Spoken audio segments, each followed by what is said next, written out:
Assalamualaikum warahmatullahi wabarakatuh. Halo semuanya, perkenalkan saya Yoga Eka Zuwono dengan NIM 180411110100.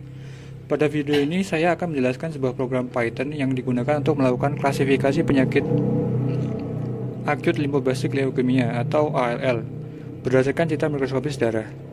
Metode yang digunakan yaitu ekstraksi ciri menggunakan GLCM dan klasifikasi menggunakan algoritma Knr-Snackboard atau KNN.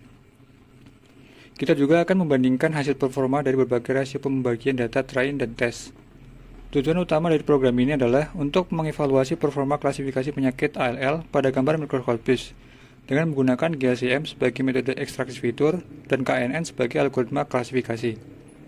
Data akan dibagi dalam beberapa rasio pelatihan dan pengujian, yaitu 90:10, 80:20, dan 70:30. Pertama-tama, kita import semua library yang dibutuhkan. Pada tahap awal, kita mengimport beberapa library penting. Berikut library yang digunakan beserta fungsinya. Yang pertama, NumPy. Digunakan untuk operasi numerik dan array multidimensi, misalnya ketika memproses data, gambar, atau fitur.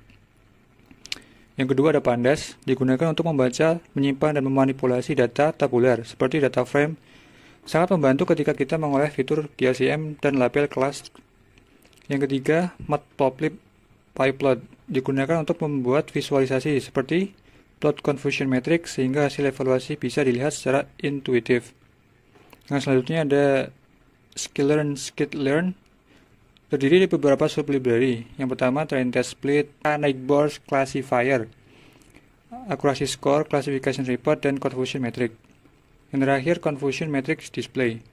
Selanjutnya ada SkyMax Digital Emacs digunakan untuk proses image processing, terutama untuk konversi ke grayscale, resize, dan ekstraksi fitur GLCM.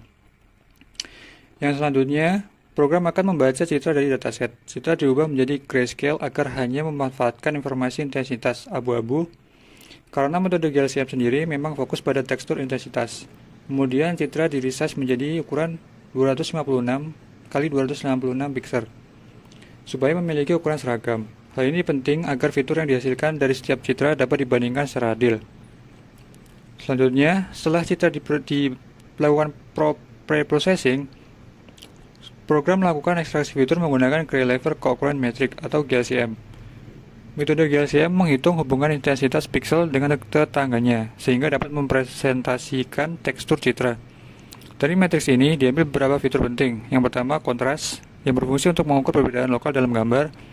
Kemudian dissimilarity, mendeteksi variasi intensitas antar pixel.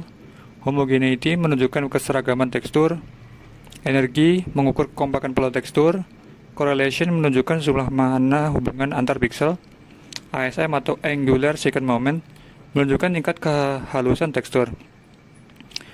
Semua fitur ini kemudian disimpan ke dalam data frame agar dapat digunakan pada proses pelatihan model.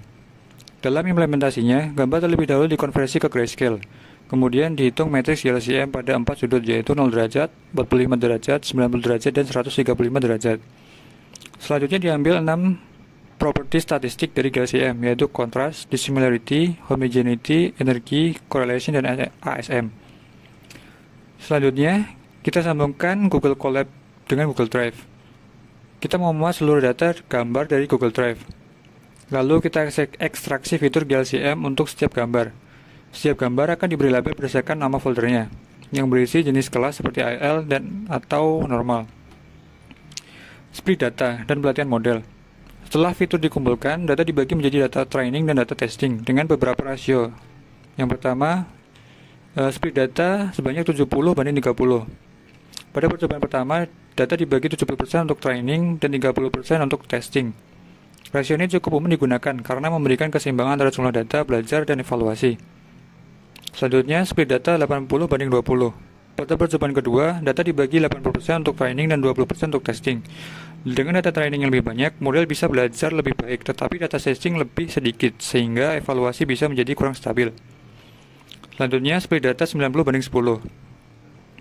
Pada percobaan ketiga, data dibagi 90% untuk training dan 10% untuk testing.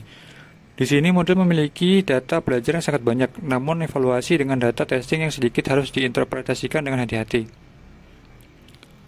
Kemudian diklasifikasikan dengan KNN K sama dengan 7. Pada setiap percobaan split data, model KNN digunakan dengan nilai K sama dengan 7. Artinya, ketika memprediksi sebuah data testing, model akan mempertimbangkan 7 tetangga terdekat. Prediksi ditentukan dari mayoritas kelas di antara 7 tetangga tersebut. Model kemudian mempelajari data training dan melakukan prediksi pada data testing. Selanjutnya, melakukan evaluasi model. Setelah prediksi model dievaluasi menggunakan beberapa metrik, yang pertama akurasi, yaitu beberapa banyak prediksi yang benar dari keseluruhan data testing. Precision, ketepatan model dalam memprediksi kelas positif. Recall, seberapa baik model dalam menemukan semua data positif. Kemudian ada F1 score, kombinasi precision dan recall. Selain itu, ditampilkan juga confusion metric dalam bentuk visual, sehingga kita bisa melihat detail distribusi prediksi benar dan salah pada masing-masing kelas. Analisa perbandingan. Jadi ketika rasio split data 70/30, 80/20, dan 90/10, kita bisa melihat bagaimana proporsi data training mempengaruhi performa model. Biasanya, semakin banyak data training, akurasi bisa meningkat. Tetapi, kita juga harus memastikan data testing cukup untuk evaluasi yang adil.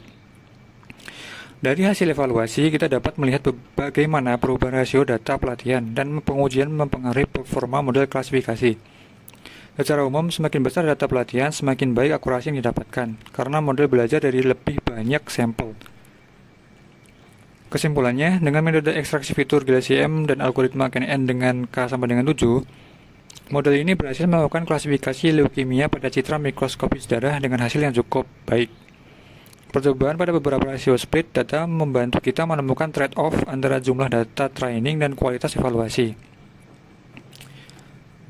Terima kasih sudah menyimak penjelasan kode program ini. Semoga video ini membantu memahami alur pembuatan model klasifikasi leukemia menggunakan GLCM dan KNN. Sekian, wassalamualaikum warahmatullahi wabarakatuh.